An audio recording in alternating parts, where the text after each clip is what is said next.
Hi, I'm Les Wilkinson with the law firm of Wilkinson Magruder. I'm here with Andy Magruder, my law partner, to discuss new issues involving Social Security disability.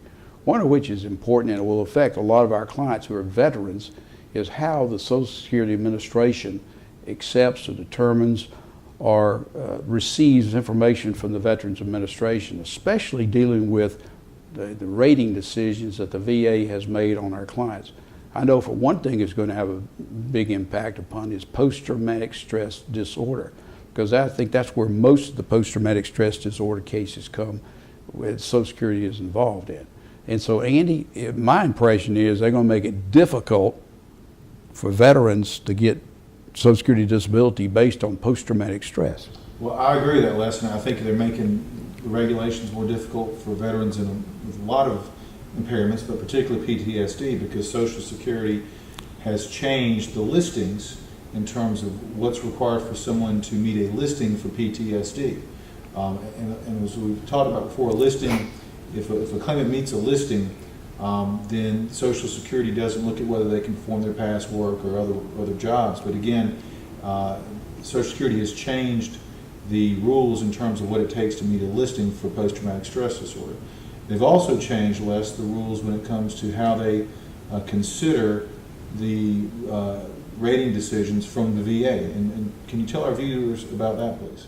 Yes, as you know, when somebody files a claim for Veterans Administration comp benefits, the VA goes through a rating decision process. They collect the information. They got rating officers, and rating reviewers and things like that, and they issue a rating decision, and it says, okay, basically in a synopsis, you made a claim for, fractured left ankle, and so they'll give that a rating.